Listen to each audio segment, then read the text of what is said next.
The Empty Dance Shoes by Cornelius Eady. My friends, as it has been proven in the laboratory, an empty pair of dance shoes will sit on the floor like a wart until it is given a reason to move.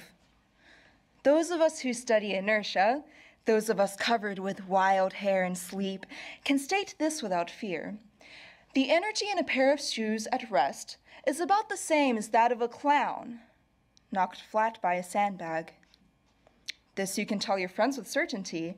A clown flat on his back is a lot like an empty pair of dancing shoes.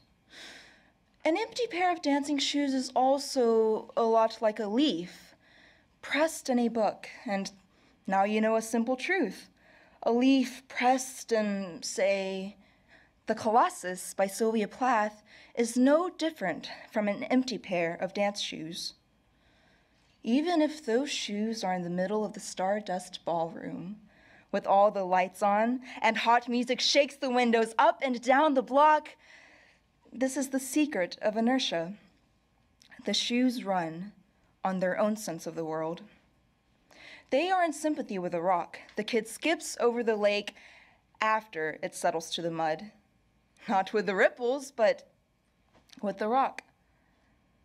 A practical and personal application of inertia can be found in the question, whose turn is it to take out the garbage?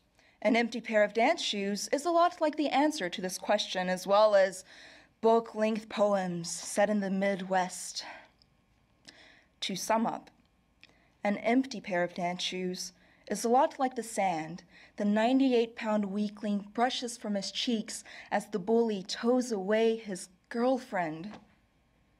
Later, when he spies the coupon at the back of the comic book, he is about to act upon a different set of scientific principles. He is ready to dance.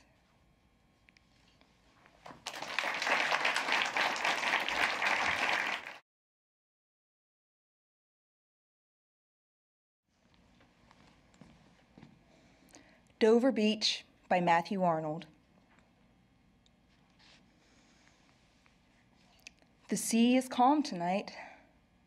The tide is full, the moon lies fair upon the straits.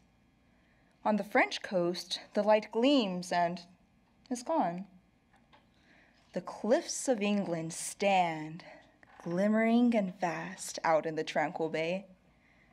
Come to the window. Sweet is the night air, only from the long line of spray where the sea meets the moon-blanched land, listen. You hear the grating roar of pebbles which the waves draw back and fling at their return up the high strand, begin and cease, and then again begin with tremulous cadence, slow, and bring the eternal note of sadness in. Sophocles long ago heard it on the Aegean, and it brought into his mind the turbid ebb and flow of human misery. We find also in the sound a thought, hearing it by this distant northern sea.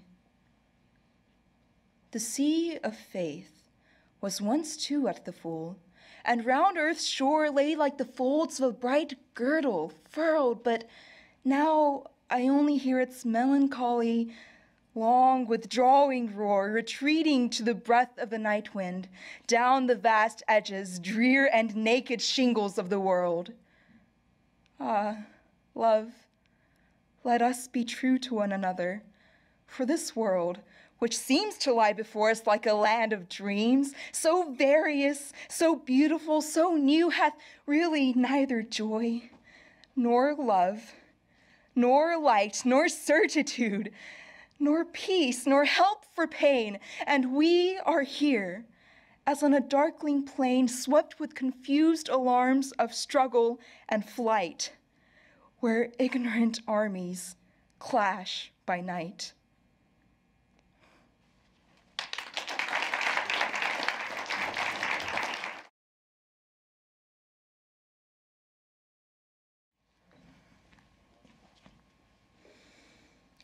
Since There Is No Escape by Sarah Teasdale. Since there is no escape, since at the end my body will be utterly destroyed, this hand I love as I have loved a friend.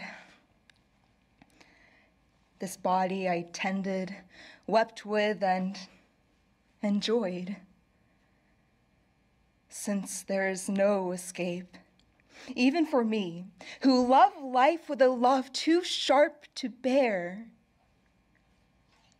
the scent of orchards in the rain, the sea and hours alone, too still and sure for prayer. Since darkness waits for me, then all the more, let me go down as waves sweep to the shore in pride, and let me sing with my last breath.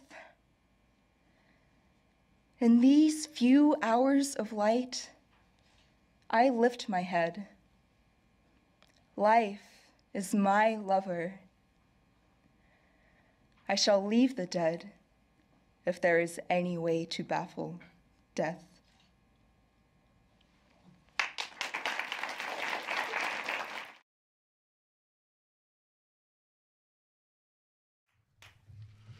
So that means that the 2013 Mississippi Poetry Out Loud State Champion, recipient of a $200 award, an all-expense-paid trip for two to Washington, D.C., and a $500 stipend for her school is Akane Little.